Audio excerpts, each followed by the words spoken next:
इस खबर के प्रायोजक हैं पूजा श्री डिटर्जेंट पाउडर व केक।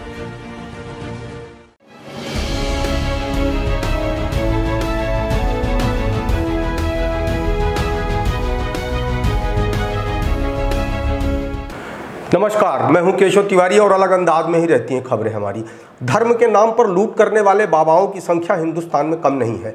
आए दिन देश के अंदर बलात्कारी बाबा पकड़े जा रहे हैं, आए दिन धर्म के नाम पर लूट करने वाला बाबा पकड़ा जा रहा है।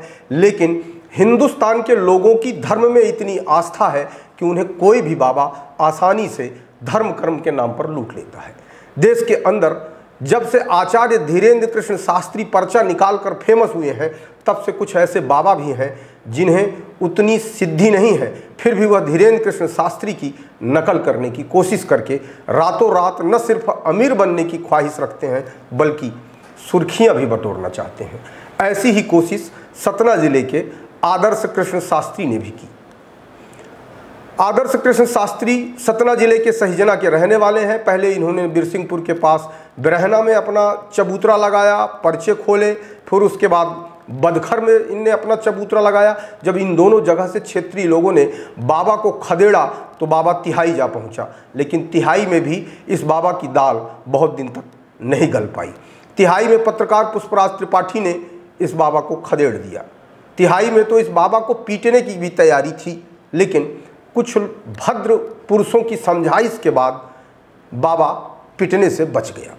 तिहाई से जब इस बाबा को खदेड़ा गया तो इसने अपना ठिकाना रामपुर 84 में बनाया, लेकिन वहाँ भी इस बाबा की वास्तविकता जनता के सामने बहुत जल्दी ही आ गई। वर्तमान समय में बाबा इस समय सगमा में अपना ठिकाना बनाए हुए हैं। बाबा आदर्श कृष्ण शास्त्री कैसे बाबा हैं, कितने ज्ञानी हैं, कितने चरित्रवान हैं, इन सब बातों की जांच पड़ताल होनी चाहिए। लेकिन जिस तरीके की फ़ोटो सोशल मीडिया में बाबा की वायरल हो रही है, उन फोटो को देखने के बाद बाबा को कोई भी व्यक्ति चरित्रवान तो नहीं कहेगा। बाबा एक युवती के गले में हाथ डाले हुए है, युवती भी बाबा के गले में हाथ डाले हुए है। एक ही चुनरी में बाबा और युवती गुथे हुए हैं। इतना ही नहीं, युवती ने भी अपनी गर्दन बाबा के कंधे में बड़े इत्मीनान के साथ रखी हुई है। आदर्श कृष्ण शास्त्री का विशाल खबर ने चर्चित चेहरे कार्यक्रम में एक साक्षात्कार भी लिया था और उस साक्षात्कार में उनसे शादी के विषय में भी बातचीत की थी। उस सवाल पर आदर्श कृष्ण शास्त्री ने कहा था कि अभी बालाजी महाराज की इजाज़त नहीं है, इसलिए शादी नहीं करूँगा। सुनिए उस साक्षात्कार में आदर्श कृष्ण शास्त्री ने विशाल खबर से क्या कहा था। अच्छा, आपने शादी की है कि नहीं? अभी हम विवाह नहीं किए हैं। विवाह के बारे में हमने कोई चर्चाएं भी अभी नहीं की है।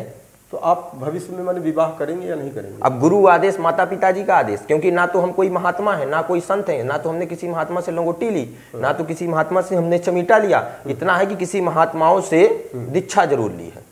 अच्छा, तो मैंने भविष्य में आपको क्या लगता है कि ऐसे माने अकेले रहेंगे या शादी विवाह अभी तो करके उसके बारे में तो अभी हमने सोचा ही नहीं कुछ। कई बार तो ऐसी माने आपकी वो भी आती होंगी, क्या कहते हैं, जैसे हैरान परेशान कुछ महिलाएं आई जी, तो उनके घर परिवार में जब आपने उनकी परेशानी दूर कर दी जी, तो कुछ महिला इस तरीके का प्रस्ताव भी करती होंगी आपको कि हाँ, 2-3 हमारे जी, अगर आप हमारे साथ परिणय सूत्र में बंध जाएं तो। देखिए 2-3 बार हमारे नाम से पर्चे भी बने हैं। 2-3 लड़की हमारे नाम से 2-3 महिलाएं भी बनाई, यानी उन्होंने अपनी समस्या ली कि महाराज जी हम आपसे विवाह करना चाहते हैं। हमने भी वो पर्चा फाड़ करके रख दिया। हम बोले बालाजी का कोई आदेश नहीं, इस बारे में हम सोचना ही ना हम सोचे, हम तो केवल लोगों की समस्या का समाधान करने आए हैं।